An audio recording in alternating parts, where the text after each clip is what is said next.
नमस्कार साथियों, एक बार फिर से स्वागत है आपका अपने यूट्यूब चैनल आकांक्षा डीआर में। इस बेहद खास सीरीज में बात करते हैं करंट अफेयर्स की, साथ ही साथ करते हैं उनका एनालिसिस, जो ना केवल जितने भी कॉम्पिटिटिव एग्जाम हैं उनकी करंट अफेयर को कवर करता है, जो कि UPSC, state PCS, SSC, banking, railway, teaching, forces, इन सब के करंट अफेयर कवर होते हैं। बल्कि उनके पीछे क्या लॉजिक है, क्यों करंट अफेयर चर्चा में है और क्या रीजन है, इन सबका हम समग्र विश्लेषण करने की और उनकी एक कंबाइल एक सोच को विकसित कराने की कोशिश करते हैं कि आप उसको समझ पाएँ कि आखिर ये सब चर्चा में क्यों है। तो इसी तरीके के करंट अफेयर से जुड़ने के लिए आप सब्सक्राइब करिए मेरे यूट्यूब चैनल आकांक्षा डीआर को। इसको लाइक करिए, शेयर कीजिए, कमेंट करिए और यदि आप इस चैनल पे पुराने हैं तो इसे अपना प्यार देते रहिए और इस फ्री एजुकेशन डिजिटल प्लेटफॉर्म की ग्रोथ करने में हमारी मदद करिए और लोगों को भी मदद करिए कि वो लोग भी इनका फ़ायदा ले सकें। तो आज के करंट अफेयर का विश्लेषण करने से पहले एक टॉपिक देखते हैं कि भारत में न्यूक्लियर पावर प्लांट कहाँ-कहाँ पे लगे हैं और ये काफ़ी फेवरेबल क्वेश्चन रहते हैं एग्जाम की तरफ से, क्योंकि 6-7 मैन हैं, तो आप उनको देख लीजिएगा। सबसे पहले हम उत्तर में देखें तो उत्तर प्रदेश में स्थित है नरोरा, ध्यान रखिएगा। तो जो न्यूक्लियर पावर प्लांट है तो उत्तर प्रदेश में वो कौन सा, वो है नरोरा। अगर दो तरीके से क्वेश्चन आते हैं इनमें, एक तो पूछ जाता है कि नरोरा कहाँ पे स्थित है, ये power plant, thermal power plant, या कई बार ऐसा होता है तो न्यूक्लियर पावर प्लांट, या कई बार ऐसा होता है कि उल्टा पूछते हैं कि उनको मिलाना होता है। तो नरोरा है उत्तर प्रदेश में। राजस्थान के अंदर अगर हम बात करें, राजस्थान के अंदर कौन सा है एटॉमिक, यहाँ पर राजस्थान का जो एटॉमिक पावर प्लांट एक यहाँ पे लगा हुआ है। गुजरात में लगा हुआ है काकरापाड़ा, ठीक है। महाराष्ट्र में लगा हुआ है तारापुर। कर्नाटक का कैगा है। मद्रास और आपका कुंडनकुलम, ये पावर प्लांट कहाँ पे लगे हुए हैं, तमिलनाडु में लगे हुए हैं, ठीक है। इस बात को आप ध्यान रखिएगा, ये काफ़ी इंपॉर्टेंट है, तो इनको आप याद रखिएगा। अब देखते हैं इसके प्रमुख करंट अफेयर क्या क्या है। डे लाइट सेविंग टाइम इस हफ्ते खबरों में था, क्योंकि पिछले सप्ताह के अंत में संयुक्त राज्य अमेरिका में मानक समय एक ऐसा आया जिसमें लोगों को अपनी घड़ियों को वापस करने और 1 घंटे की नींद लेने के लिए मजबूर होना पड़ा था। तो देखेंगे डे लाइट सेविंग आखिर टाइम है क्या, इसके बारे में आज जानेंगे। अमेरिकी वायुसेना के ब्रिगेडियर जनरल रॉबर्ट स्पॉल्डिंग ने डिजिटल अटलांटिक चार्टर पहल की घोषणा की है, जो दुनिया भर के जो लोकतांत्रिक देश हैं उनकी सुरक्षा पर केंद्रित एक सार्वजनिक निजी प्रयास है। तो आज बात करेंगे कि अटलांटिक चार्टर क्या है, इसके बारे में देखेंगे। दिल्ली विकास प्राधिकरण, डीडीए, जिसको दिल्ली डेवलपमेंट अथॉरिटी के नाम से जाना जाता है, उसने दिल्ली मास्टर प्लान 2041 के मसौदे को, जो लगातार जन सुनवाई चल रही थी, उसको 24 नवंबर तक बढ़ा दिया। तो आज देखेंगे कि दिल्ली का जो मास्टर प्लान 2041 है वो क्या है। न्यूजीलैंड इस वर्ष में एशिया प्रशांत आर्थिक सहयोग अर्थात एशिया प्रशांत इकोनॉमिक कोऑपरेशन मंच की मेजबानी कर रहा है। तो एपीईसी की इस बार मेजबानी कौन करेगा, न्यूजीलैंड करेगा। कोरोना वायरस के निरंतर प्रकोप और संबंधित यात्रा प्रतिबंधों ने बैठकों को सीधे दूसरे वर्ष के लिए आवासीय दायरे तक सीमित कर दिया है, ध्यान रखना। तो ये सारी क्या हो रही है, वर्चुअल मीटिंग हो रही है। रिजर्व बैंक ऑफ इंडिया के जो गवर्नर इस टाइम में दोबारा से फिर चुन लिए गए, वो शक्तिकांत दास। इन्होंने डिजिटल मुद्रा के संभावित नुकसान पर इन्वेस्टर को आगाह किए करते हुए क्रिप्टो करेंसी पर कुछ अलार्मिंग संदेश दिए, उनके बारे में बात करेंगे।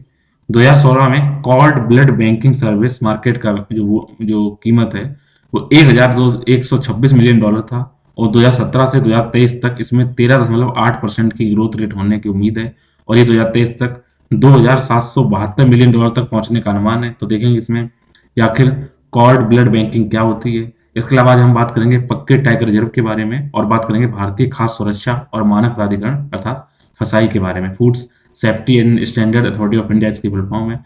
तो अब एक एक करके देखते हैं इनका एनालिसिस क्या है, क्यों चर्चा में है। सबसे पहले उन टॉपिक को देखेंगे जिसको यूपीएससी ने अपने जीएस पेपर एक सिलेबस में शामिल किया है, बल्कि अगर हम देखें, अगर महत्वपूर्ण भूभौतिकी कौन सी घटनाएं, जियोग्राफिकल कौन से कंडीशन क्या क्या हो रही है, फिनोमिना कौन कौन से हैं, उसमें हम बात करेंगे। तो बात होगी डे लाइट सेविंग टाइम के बारे में। तो आप घड़ियां क्या होंगी, 1 घंटे की, यूएसए कनाडा में थोड़ा टाइम 2 से 3 हो गया, तो 3 से 2 करने की बात करिए, देखते हैं क्या है। तो अगर हम बात करें डे लाइट सेविंग टाइम क्या होता है, तो गर्मी का ये वह समय होता है जब समान रूप से आगे बढ़ने वाली घड़ियों की जो सिस्टम है वो आगे बढ़ता है, ताकि गर्मी के महीने में पारंपरिक जागने के समय के दौरान दिन के उजाले 1 घंटा बढ़ा सकें। तो ये इसमें सिस्टम है, ठीक है। तो इसमें गर्मी का समय क्या बोलते हैं, तो आप जगने का टाइम बढ़ जाए। तो इस एक्सरसाइज को पहली बार बेंजामिन फ्रैंकलिन द्वारा 1784 को एक सनकी निबंध में सुझाया गया था। नॉर्थ हेमिस्फीयर अर्थात उत्तरी गोलार्ध के देशों में घड़ियां आमतौर पर मार्च के अंत में या फिर यूं कहें अप्रैल के 1 घंटे आगे सेट की जाती हैं और सितंबर के अंत तक अक्टूबर में 1 घंटे पीछे सेट की जाती है। तो इसमें क्या होता है, घड़ियां 1 घंटा आगे बढ़ा देंगे। तो उससे क्या होता है, जब आपको 2 बज रहे होते हैं तो कितना दिखाई पड़ेगा, 3 बज गए हैं, जिससे क्या होता है आपको पता होना चाहिए कि गर्मियों में क्या होता है, दिन थोड़े बड़े होते हैं, सर्दियों में जब दिन छोटे आते हैं तो घंटियां घड़ियां पीछे सेट कर दी जाती हैं। सॉरी, वहाँ पर गर्मियों में दिन छोटे होते हैं, इसलिए 4 को 5 बजा देते हैं, तो टाइम लगता है कि चलो ठीक 5 वाला हो गया। आपने देखा होगा गर्मियों में यहाँ पे 7 बजे क्या रहता है, सूर्य निकला रहता है हमारे यहाँ पे। और अगर सर्दियों में क्या होता है कि हम 7 बजे अंधेरा हो जाता है, तो अगर हम 7 उस टाइम पे 8 बजे वाली फीलिंग होती है, वही सिस्टम है यहाँ पे। अगर देखें डे लाइट सेविंग टाइम का उपयोग का उद्देश्य क्या होता है, इसका प्रमुख उद्देश्य होता है ऊर्जा दक्षता हासिल करना, अर्थात ऊर्जा की अधिक खपत करने के कारण जलवायु परिवर्तन हो रहा है, जिससे ऊर्जा दक्षता पर ध्यान बढ़ाना इसका काफी मेन मोटो है। इस प्रकार डे लाइट सेविंग टाइम पर्यावरण की दृष्टि से एक टिकाऊ अवधारणा है। यह सुनिश्चित करने के लिए कि घड़ियां बाद में सूर्योदय के और सूर्यास्त दिखाती हैं, वास्तव में एक लंबी शाम का दिन सुनिश्चित करती हैं। रूटीन का काम 1 घंटे पहले पूरा करें। इससे जैसे कि अगर आपको क्या है, जैसे अगर आपको टाइम दिखा रहा है कि अगर आप 4 बजे 4 को 5 बजे दिखाएंगे और आपको ऑफिस वर्क 5 बजे तक करना होता है, तो आप अपना काम 1 घंटे पहले कवर करेंगे, जिससे क्या होगा, कुछ एनर्जी सेव होगी। इससे अगर देखें मुद्दे क्या हैं, अगर एग्रीकल्चर के ऊपर देखें तो कृषि में किसानों द्वारा डे लाइट सेविंग का टाइम का विरोध होता है। उसका मेन कारण ये है कि जब ओस पड़ती है, उसका इवापोरेशन होने के बाद अनाज की कटाई सबसे अच्छी होती है। इसलिए जब खेत वाले हाथ आते हैं, तो गर्मियों से में पहले चले जाते हैं, तो श्रम उनका कम मूल्यवान हो जाता है। मतलब क्या है कि आपने टाइम आगे बढ़ा रखा है, तो अब क्या हुआ है कि उन्होंने काम करने गए, तो 5 का 6 बज गया तो चले आए, तो 1 घंटे पहले चले आए, तो जबकि 1 घंटे और अच्छा काम हो सकता था। इसके अलावा जो डेयरी किसान है वो भी चिंता करते हैं, क्योंकि गाय दूध देने के समय क्या होता है, एक निश्चित टाइम पे वो दूध सही से देती है, उसके प्रति वो रिस्पॉन्स करती हैं। तो अगर अगर उनको टाइम पहले काम करेंगे, पीछे करेंगे, उनका सिस्टम बिगड़ जाता है। इसके अलावा जो वहाँ पर क्या होता है, जो वहाँ पे हम कहीं वर्क करते हैं, उनके अगर चोटों में एक स्पाइक की बात की जाए, तो पूरे अगर अमेरिका की बात करें, तो खनन की चोटों में एक अध्ययन में पाया गया है कि सोमवार को डे लाइट सेविंग टाइम में बदलाव के बाद कार्यस्थलों में चोटों में लगभग 6% की बढ़ोतरी हो जाती है, क्योंकि कहीं ना कहीं जल्दबाजी में काम करते हैं। अगर उसमें हम प्रोडक्टिविटी की बात करें, श्रम और वर्क की, तो डे लाइट सेविंग टाइम में एक सप्ताह बाद कार्यस्थल उत्पादकता में भारी कमी आई है। नींद में कमी के कारण लोग थके हुए सुस्त करते हैं, क्योंकि वो लगातार जब चेंज करते हैं, तो आप 1 घंटे पहले करने के चक्कर में 1 घंटे पहले उठते हैं, तो नींदों में हड़बड़ाहट होती है, तो उनकी प्रोडक्टिविटी कम होती है। Bharat day light saving time का पालन कभी नहीं करता है। ऐसा इसलिए क्योंकि जो भूमध्य रेखा के पास के देशों में मौसम के 20 दिन के घंटों में उच्च भिन्नता का अनुभव नहीं होता है, तो हम ज्यादातर कर्क रेखा के आसपास इतना डिफरेंस नहीं आता है, बजाय ऊपर अगर बढ़ते जाएं, अगर हम उत्तरी गोलार्ध या दक्षिणी गोलार्ध तरफ। बात करेंगे अटलांटिक चार्टर के बारे में, और ये विश्व इतिहास से संबंधित टॉपिक है। तो वर्ल्ड जो हिस्ट्री है उसमें अटलांटिक चार्टर, तो ये क्या है, यह अटलांटिक चार्टर की भावनाओं में ऑस्ट्रेलिया, यूके और यूएसए के बीच में हाल ही में AUKUS, ध्यान रखना, AU से ऑस्ट्रेलिया, यूएस, यहाँ पे आप क्या देख रहे हैं, यूके ऑस्ट्रेलिया, यूके और यूएस की त्रिपक्षीय सुरक्षा साझेदारी के बाद बनाया गया है। ध्यान रखना, अटलांटिक चार्टर 3 देश हैं, लंदन, अमेरिका और ऑस्ट्रेलिया।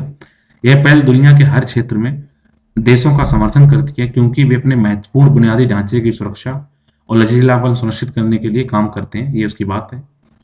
यह पहल सरकारी एजेंसियों और कॉमर्शियल जो संस्थान हैं, उनके डिजिटल सत्तावाद का मुकाबला करने में मदद करने के लिए पॉलिसी की सलाहें, इन्वेस्टमेंट, ट्रांसपोर्टेशन कैसा होना चाहिए और वहाँ पे टेक्नोलॉजी कैसे होनी चाहिए, उसके डेवलपमेंट के लिए एक मंच प्रोवाइड कराती है। अगर हम बैकग्राउंड की बात करें, तो जो अमेरिका के राष्ट्रपति हैं जो बिडेन और ब्रिटिश प्रधानमंत्री बोरिस जॉनसन ने, ध्यान रखना अमेरिका का राष्ट्रपति इस टाइम कौन है, जो बिडेन है, और ब्रिटिश प्रधानमंत्री हैं बोरिस जॉनसन ने हाल ही में अटलांटिक चार्टर से संबंधित दस्तावेजों का निरीक्षण किया है। अगस्त 1941 में ब्रिटिश उस टाइम के प्रधानमंत्री थे विंस्टन चर्चिल, और उस टाइम जो अमेरिकी राष्ट्रपति थे फ्रैंकलिन डी रूजवेल्ट, उनके द्वारा ये साइन घोषणा पत्र है। दोनों नेताओं ने एक नए अटलांटिक चार्टर पर साइन करने की योजना बनाई है, जिससे लोकतंत्र को और खुला किया जा सके, समाज के सिद्धांतों, मूल्यों, संस्थाओं की रक्षा करने का वचन दिया गया है। तो एक चीज और इंक्रीमेंट की जाए, तो अटलांटिक चार्टर को ये अपडेट करने की बात कर रहे हैं। अगर हम देखें कि इतिहास में अटलांटिक चार्टर क्या महत्व रखता है, तो अटलांटिक चार्टर संयुक्त राज्य अमेरिका, ग्रेट ब्रिटेन द्वारा जब दूसरा वर्ल्ड वॉर चल रहा था, अर्थात द्वितीय विश्व युद्ध कब तक चला है, 1939 से लेकर 1945 के दौरान चला था, उस पर एक जारी एक संयुक्त घोषणा थी, जिसने युद्ध के बाद की दुनिया का एक दृष्टिकोण निर्धारित किया था। जब युद्ध खत्म होगा तो उसके बाद दुनिया कैसे क्या किया जाए। पहली बार 14 अगस्त 1941 को इसको घोषित किया गया, और 26 जो मित्र राष्ट्रों थे उनके एक समूह ने अंततः जनवरी 1942 में इसको अपना समर्थन देने का वादा किया। अगर इसमें देखें कि प्रमुख बिंदु क्या क्या थे, तो एक राष्ट्र अपनी सरकार चुनने के अधिकार, व्यापार प्रतिबंधों में ढीला करना, और साथ ही साथ युद्ध के बाद अपने हथियार थे उनको खत्म करना, अर्थात निशस्त्रीकरण की इसमें दलीलें दी गई थी। जो अटलांटिक चार्टर जो दस्तावेज है, उसको 1945 में संयुक्त राष्ट्र की स्थापना की दिशा में पहला महत्वपूर्ण कदम माना जाता है। तो अटलांटिक चार्टर की देन है, तो अगर लोकतंत्र की मजबूती करने के लिए और खुद के मालिक बनने के लिए, इसी हिसाब से 1945 में संयुक्त राष्ट्र की स्थापना हुई। तो अटलांटिक चार्टर में शामिल क्या क्या था? तो अटलांटिक चार्टर में 8 सामान्य सिद्धांत थे, जिसमें जहां तक देखा जाए तो ये संयुक्त राज्य अमेरिका और ब्रिटेन युद्ध से क्षेत्रीय लाभ नहीं लेने पर सहमत हुए कि ऐसा नहीं होगा युद्ध में अगर आप जीत गए तो दूसरों पर कब्जा करेंगे, औपनिवेश बनाएंगे, वो उन्होंने अपने बोला ऐसा नहीं करेंगे। साथ ही साथ उन्होंने समुद्री लोगों की इच्छा के विरुद्ध किए गए किसी भी क्षेत्रीय परिवर्तन का विरोध किया। उन राष्ट्रों को स्वशासन की बहाली का समर्थन करने के लिए जिन्होंने युद्ध के दौरान अपने जो स्वशासन खो दिया, हार गए, संप्रभुता उनकी नहीं छीनी गई, ऐसा इसमें बात कही गई थी। इसके अलावा लोगों को अपनी सरकार चुनने का अधिकार दिया जाना चाहिए, ऐसी इसमें बातें की गई थी। अगर हम बात करते हैं दिल्ली का मास्टर प्लान जो 2041 बनाया गया है उसके बारे में, ये आपके जनसंख्या संबंधित मुद्दों के बारे में, शहरीकरण समस्याएं जो क्या होती हैं उनके बारे में है। तो हुआ क्या है, इस साल जून में मास्टर प्लान को सार्वजनिक जांच के लिए रखा गया है दिल्ली सरकार द्वारा।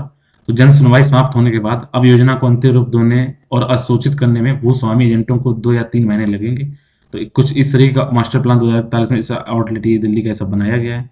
अगर देखें सबसे पहले से मास्टर प्लान है क्या, तो किसी भी शहर का मास्टर प्लान शहर के जो जितने भी नियोजक होते हैं, जो बनाने वाले होते हैं और जो मालिक होते हैं, ऐसी एजेंसियों के विजन डॉक्यूमेंट की तरह होता है जो भविष्य के विकास को दिशा देता है। जैसे क्या करते हैं, जब भी हम कोई कार्य करते हैं या हम एक प्लान बनाते हैं 5 दिन में ऐसा करेंगे, तो ऐसे किसी भी शहर को डेवलपमेंट करने के लिए एक प्लान बनाया गया दिल्ली सरकार द्वारा, जिसमें जनसंख्या, अर्थव्यवस्था, आवास, परिवहन, सामुदायिक समुदाय और भूमि उपयोग को ध्यान में रखते हुए विश्लेषण करना, सिफारिशें देना, प्रस्ताव देना इसमें शामिल है, जिससे क्या हो सके आपको कहीं ना कहीं सही से इसका कार्य कर सके। तो इस मास्टर प्लान को और डिटेल में अगर हम देखना चाहें तो है क्या, यह 2041 तक एक स्थायी, रहने योग्य और एक लिविंग दिल्ली को बढ़ावा देना चाहता है।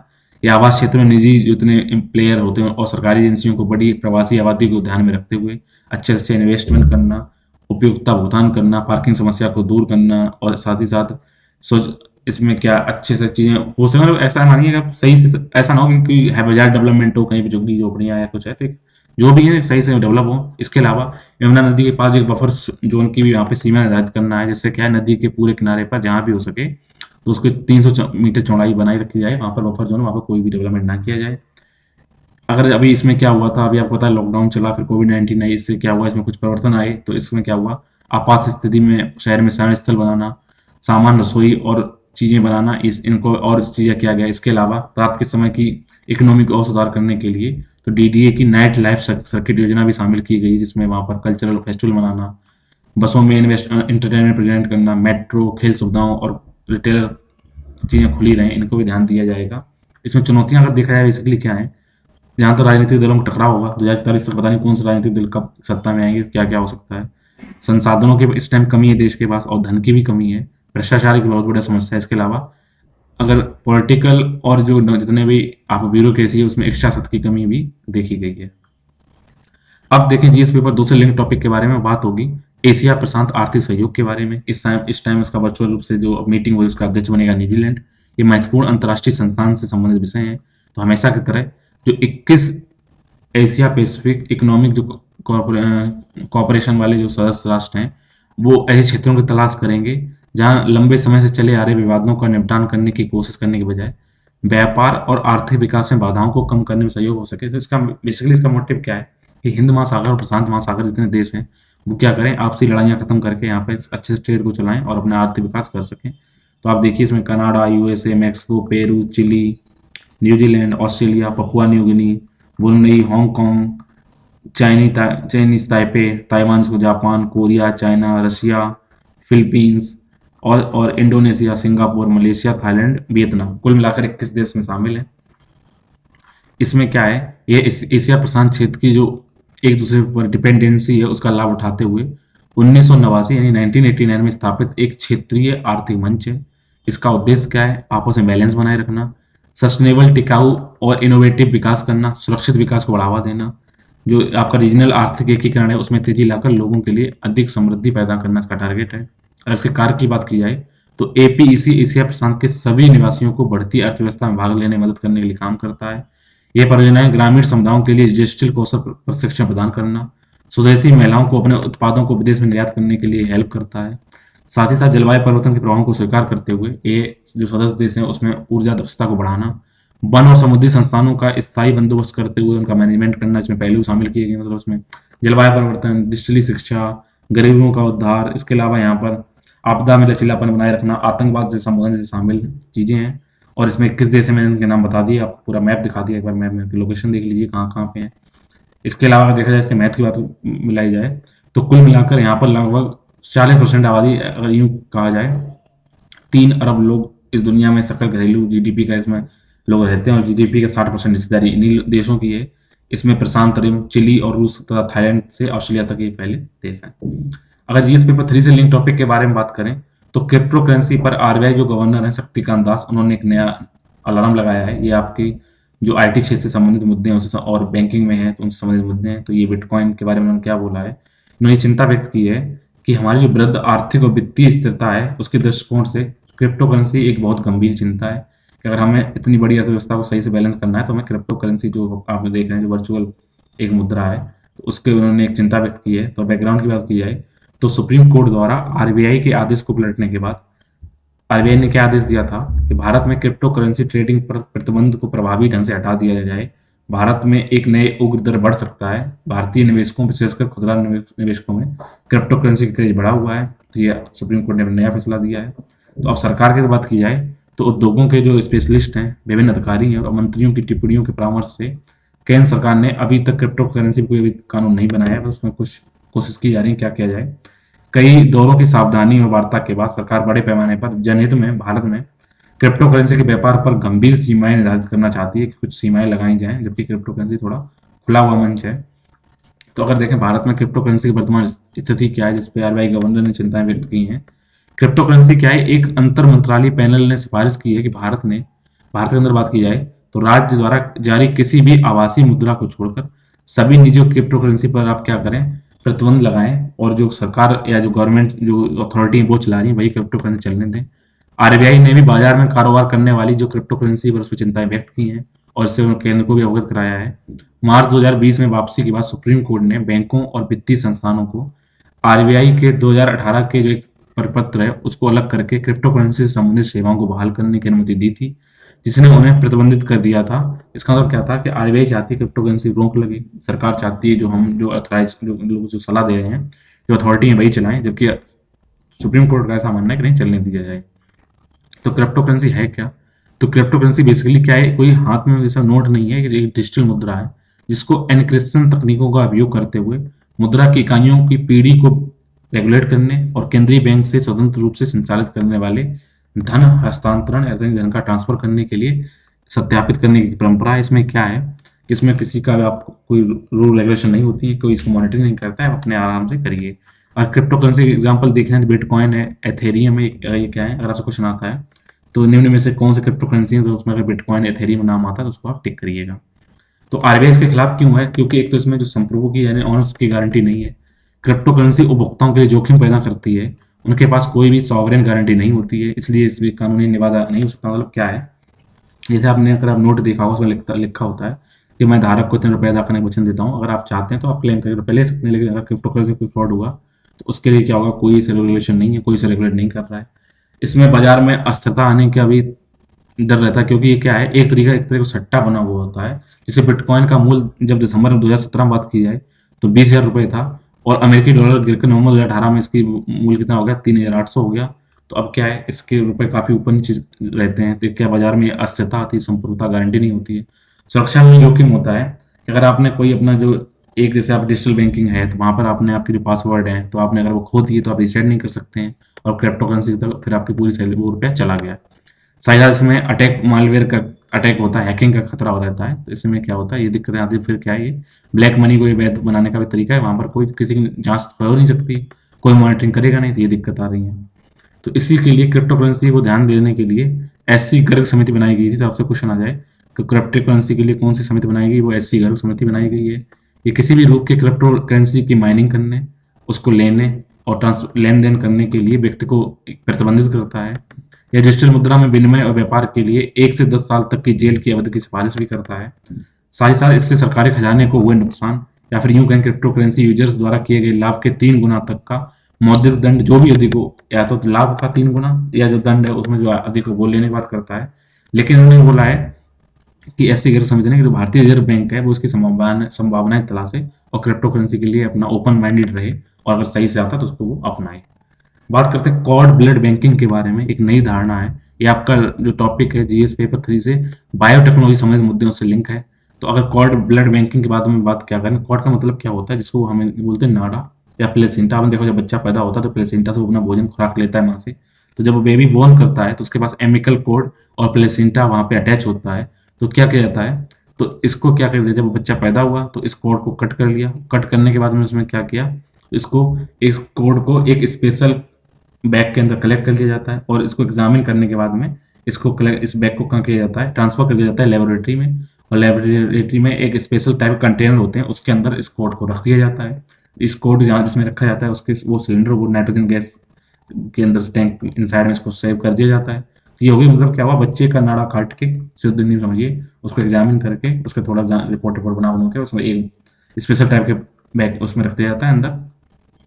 फ्यूचर पर्पज के लिए इसमें कहाँ रखा जाता है, एक उसमें बेसल में रख दिया जाता है। तो इससे होता क्या है, ये कैंसर जैसी जितनी पुरानी बीमारियां हैं उनको इलाज करने के लिए जो गर्भनाल यानी वही जो आपने बोला प्लेसेंटा, उसमें जो रक्त होता है स्टेम कोशिकाओं का उपयोग के लाभों से संबंधित जागरूकता में वृद्धि करने के कारण सरकार के पहले में वृद्धि हुई है। अब क्या हुआ है कि लोग इसका जो आप रिकॉर्ड ब्लड बैंकिंग है इसमें इजाफा हुआ है, लोग इसमें यूज करने लगे हैं। इसमें ब्लड बैंकिंग की संख्या में वृद्धि हुई है, जिससे ईंधन भरने उम्मीद है कि आगे एनर्जी और बढ़ेगी। गर्भनाल रक्त बैंकिंग सेवाओं का बाजार विकास हो रहा है। तो कॉर्ड ब्लड है क्या, कि जब आप वो प्लेसेंटा काटते हैं तो गर्भनाल जो रक्त होता है ये वह रक्त होता है जो प्रसव यानी कि जब आप डिलीवरी होती है उसके बाद जो प्लेसेंटा होता है उसके अंदर जो ब्लड रहता है, इसमें हेमोटोपाइटिक स्टेम सेल नामक विशेष कोशिकाएं होती हैं, ठीक है, जिसका उपयोग कुछ प्रकार की बीमारियों में इलाज करने के लिए किया जा सकता है। तो कॉर्ड ब्लड बैंकिंग मैंने बता दिया आपको क्या होता है, जो आपने गर्भनाल होता है उसका जो ब्लड होता है उसको एकत्रित करके चिकित्सीय उपयोग करके इनको क्रायोजेनिक जो इंजन क्रायोजेनिक आप टेक्नोलॉजी जो चलती है स्पेस में, मतलब कि हाई प्रेशर लो टेम्परेचर उसको स्टोर कर दिया जाता है। इसमें हेमटोलॉजिकल कैंसर और विकारों से हेमोटाइपिक सेल, ठीक है, हेमटोपाइटिक सेल जो ट्रांसफॉर्मेशन होता है, सॉरी जो वहाँ पे आप करते हैं ट्रांसप्लांट करते हैं उसमें ये स्रोत हो सकता है। इसके अलावा ये स्टेम सेल में स्रोतों के रूप में गर्भनाल रक्त का उपयोग अभी तक स्थापित नहीं हुआ है, तो उसका उपयोग किया जा सकता है। इसमें गर्भनाल क्या होता है, इसमें द्रव स्टेम कोशिकाओं से भरा होता है। इसमें कैंसर, रक्त जैसे एनीमिया और यहाँ पे जो इम्यून सिस्टम है और शारीरिक क्षमता को विकसित करने में ये हेल्प करेगा, आगे डेवलप उसमें सेल कर सकते हैं आप इसको। और इसका जो लिक्विड होता है उसको इकट्ठा करना आसान होता है, जबकि आपको स्टेम कोशिकाएं क्या होती हैं आपको बताना चाहिए, आपके बैकबोन में भी होती हैं। उसकी तुलना में इसमें जो जो प्लेसेंटा का जो ब्लड होता है उसमें 10 गुना अधिक स्टेम कोशिकाएं पाई जाती हैं।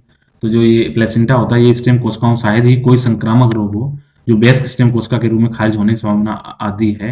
मतलब क्या होता है, अगर आपने ब्लड अगर उस बच्चे का इन फ्यूचर में कोई दिक्कत आती है तो स्टेम सेल है उससे आप क्या कर सकते हैं, क्या क्या चीजें बना सकते हैं, मसल सेल बना सकते हैं, फैट सेल बना सकते हैं, बोन सेल बना सकते हैं, ब्लड सेल बना सकते हैं, नर्वस सेल बना सकते हैं, एपिथेलियल सेल बना सकते हैं जो आपकी स्किन होती है, इम्यून सेल बना सकते हैं, सेक्स सेल बना सकते हैं। जिससे क्या होगा, अगर इन फ्यूचर से कोई कैंसर होता है, कोई दिक्कत आती है बॉडी के अंदर, तो रीजनरेशन काम भी सेल स्टेम सेल कर सकती हैं, इसलिए इनका स्टोरेज बढ़ रहा है। तो स्टेम सेल से अगर चिंताएं देखा जाए तो पिछले जो 10 साल हुए हैं उसमें स्टेम सेल बैंकिंग का एक काफ़ी तेज गति से मार्केटिंग हो रही है, जबकि इसका उपयोग अभी भी क्या है ट्रायल रूम में चल रहा है। कोई स्पष्ट ऐसा नहीं हुआ कि इतना सारा कर ही लेंगे, लेकिन लगातार भारी फीस देखकर माता पिता इन चीज़ों को अभी भी प्रिजर्व कर रहे हैं और देखते हैं कि इससे कोई आगे चल के, अगर ऐसा संभावना है कि स्टेम सेल सब कुछ बन जाएगा अगर आपका हाथ कट कर हाथ को रीजनरेट कर लेंगे, आगे अगर टेक्नोलॉजी आएगी, बट अभी तक इसमें सिर्फ ट्रायल बेसिस पे है, लेकिन लोग अभी फीस दे रहे हैं लगातार।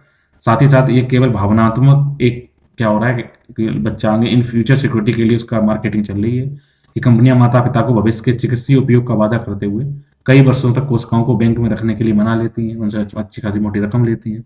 अभी तक तो वो ट्रायल वर्जन में है, देखते हैं होता है कि नहीं होता है। बात करें पक्के टाइगर रिजर्व के बारे में, पक्के टाइगर रिजर्व नॉर्थ ईस्ट के जितने टाइगर संरक्षित क्षेत्र हैं वहाँ पे आप देखिएगा, अगर आप देखिए बक्सा है पश्चिम बंगाल में, फिर असम में मानस है, पक्के ये इसकी बात चल रही है आपको असम में, फिर नामदफा है, कामलोंग है, काजीरंगा है, ओरांग है, दाम्पा है, ठीक है, सुंदरबन पश्चिम बंगाल में। इन चीज़ों का आप नाम रखिएगा। तो पक्के टाइगर रिजर्व को पाखुई टाइगर रिजर्व के नाम से भी जाना जाता है। इस टाइगर रिजर्व ने अपने हॉर्नबिल नेस्ट एडॉप्शन प्रोग्राम के लिए संकटग्रस्त प्रजातियों के संरक्षण की श्रेणी में भारतीय जैव विविधता पुरस्कार 2016 जीता हुआ है। यह पश्चिम और उत्तर में बरेली और कामेंग नदी तथा पूर्व में पक्की नदी से घिरा हुआ, ध्यान रखना पक्के टाइगर रिजर्व पूर्व में पक्के, पश्चिम में कामेंग नदी है उसके बीच में पाया जाता है। यह अरुणाचल प्रदेश के पाम्पू रिजर्व फॉरेस्ट, असम का Nameri national park, Doimara reserve forest और eagle nest wildlife sanctuary के पास पाया जाता है। यहाँ पर मुख्य रूप से 12 मासी धाराएं नामेरी, खारी और ऊपरी डिक्रोही नदियां हैं, कामेंग नदी के पश्चिम में सेसा आर्किड अभ्यारण्य है। यह पूर्वी हिमालय जैव विविधता हॉटस्पॉट के भीतर भी आता है, ध्यान रखना। तो कामेंग पक्के जो यहाँ पे अगर आए पक्के कहाँ पे, तो असम के अंदर, इस बात को ध्यान रखिएगा। बात करेंगे भारतीय खाद्य सुरक्षा मानक प्राधिकरण के बारे में, food safety and standard authority of India, इसकी रिफॉर्म है। तो इसने क्या किया है, इस अधिनियम को 2006 में स्थापित किया गया था। इसको 2000 अगर आए फिसाई कब स्थापित किया, 2006 में। इसको एक स्वायत्त वैधानिक निकाय है ये स्वास्थ्य और परिवार कल्याण मंत्रालय भारत सरकार के एक प्रशासनिक मंत्रालय के अधीन है। भोजन से संबंधित किसी भी व्यवसाय को करने के लिए मालिक को फसाई की अनुमति के साथ साथ एक आपको वहाँ पे लाइसेंस लेने और सर्टिफिकेट लेने की जरूरत पड़ती है, जिससे आप ये बता पाएँ कि आपने जो भी खाना बना रहे हैं वो सेफ है, कितना सिक्योर है, वेज एंड नॉन वेज क्या है, तो इसका क्या हम क्या करते हैं।